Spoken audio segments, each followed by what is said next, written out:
Bonjour, on se retrouve aujourd'hui pour parler du FAMAS valorisé. Mais avant de le voir plus dans les détails, je tiens à remercier le CSA Tir du 3e régiment du génie situé à Charleville-Mézières, ainsi que mes tipeurs qui me permettent de traverser la France pour faire mes vidéos, donc n'hésitez pas à les rejoindre si vous le pouvez. Nous avons vu il y a quelques mois maintenant l'histoire globale du FAMAS en s'appuyant sur le FAMAS F1. Il est temps désormais de jeter un œil à ce modèle qui est en quelque sorte une mise à jour du FAMAS pour une utilisation au XXIe siècle. Nous avions vu que le développement du FAMAS date de la fin des années 60 avec une adoption officielle au mois de mai 77.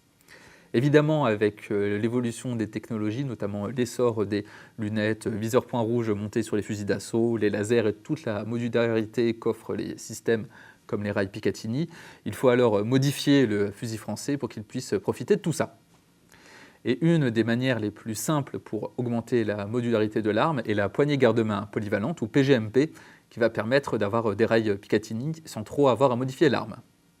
Mais ce qui va véritablement être la source de ce FAMAS valorisé, c'est le très, peut-être trop ambitieux programme Félin pour fantassin équipement de liaison intégré, et c'est un système qui mériterait une vidéo à part entière.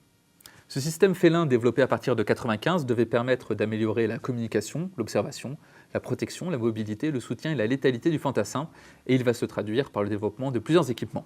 Mais on va ici se concentrer sur le fusil d'assaut. Et pour intégrer tous ces systèmes électroniques, dont une nouvelle lunette de tir assez imposante et capable d'être utilisée de jour comme de nuit, ainsi qu'une seconde poignée à l'avant qui va permettre de contrôler les différentes fonctionnalités du système Félin, il va falloir modifier le fusil d'assaut français. Évidemment, toute la partie inférieure va devoir être changée pour l'installation de la deuxième poignée, et il faut modifier la partie supérieure du FAMAS en modifiant le levier d'armement, car la place est prise par les rails Picatinny. Les organes de visée vont également être remplacés, et ces modifications vont également imposer le déplacement de l'articulation du bipied un peu vers l'arrière par rapport à un FAMAS classique. Et pour ne pas couvrir le port d'éjection quand on rabat le bipied, les pieds vont être légèrement courbés pour qu'on puisse éjecter normalement. Cela nous amène ensuite au FAMAS valorisé, qui est ce modèle et qui va hériter de certains aspects du FAMAS Félin afin d'augmenter la modularité et de moderniser les anciens FAMAS. Ces FAMAS valorisés vont donc hériter de la partie supérieure du Félin, mais conserver la partie inférieure du FAMAS F1. D'ailleurs, on va regarder ce modèle de plus près pour voir en quoi il diffère des premiers FAMAS.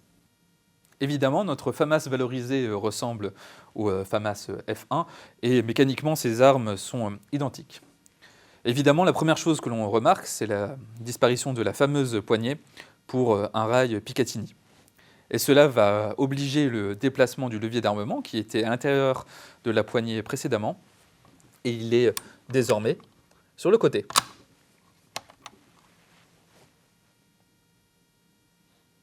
Nos organes de visée sont également plus rapprochés. On va voir notre guidon à l'avant qui est assez bien protégé et un œilleton rabattable à l'arrière. Et on a aussi une alidade de tir pour les grenades à fusil, même si, je vais en parler dans un instant, certains FAMAS valorisés ne sont plus compatibles avec ces grenades. À l'avant, on a également un petit rail Picatinny pour y accrocher des accessoires. Et sur ce modèle, on peut remarquer que le canon ne dispose pas de la bague ni des différentes rainures pour le tir de grenade à fusil. En effet, de nombreux FAMAS Félin et valorisés ont été recanonnés avec des canons avec un nouveau pas de rayure pour mieux stabiliser les projectiles de la cartouche SS-109.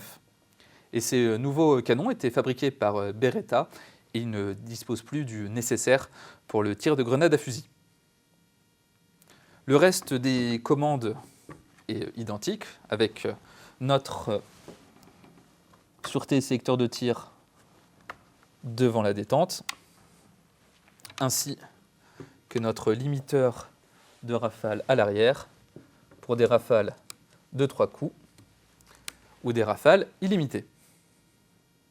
Vu que vous étiez nombreux à me dire que je n'avais pas démonté le FAMAS F1 dans les règles de l'art lors d'une précédente vidéo, mon capitaine, vous allez nous montrer comment le démonter et au passage le faire passer en configuration gaucher. Très bien.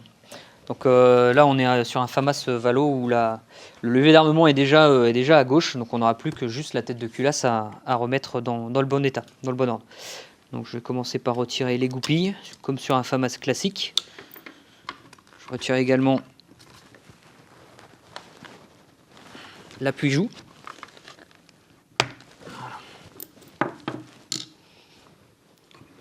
Je retire la crosse.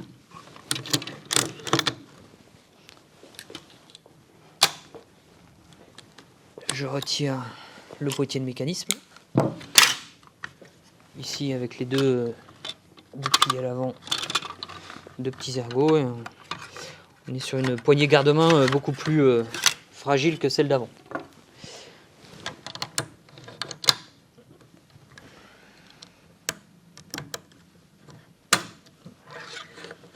On retire l'ensemble mobile. Hop. Donc on est sur le même système, levier amplificateur d'inertie, percuteur.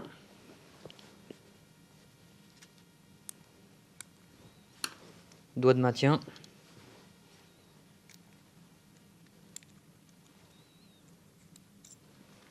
Culasse, ressort d'éjection. Ici l'extracteur, l'obturateur et la tête de culasse. Voilà. Et pour le remontage, donc je reprends la tête de culasse. Je mets cette fois-ci l'obturateur à droite, l'extracteur à gauche.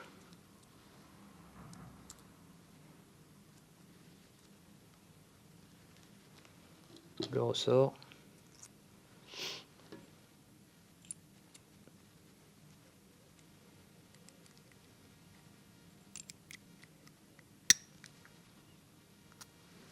Je remets le doigt de maintien.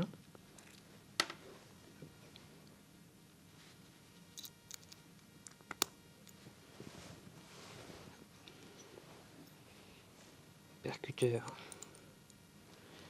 Levier amplificateur d'inertie. Masse additionnelle.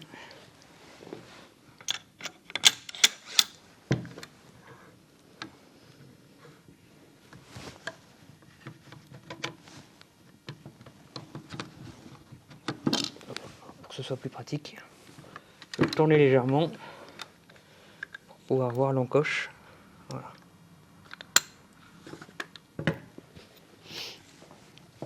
Je remets le boîtier mécanisme.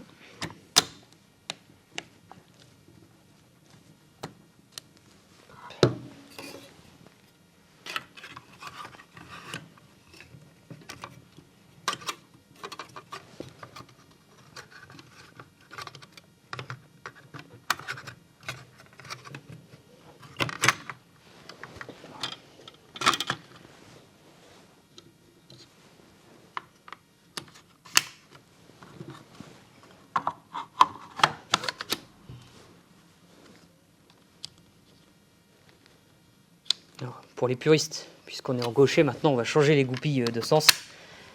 Voilà, moi je suis droitier donc je les mets dans ce sens-là, mais comme ça il n'y aura pas d'autres commentaires.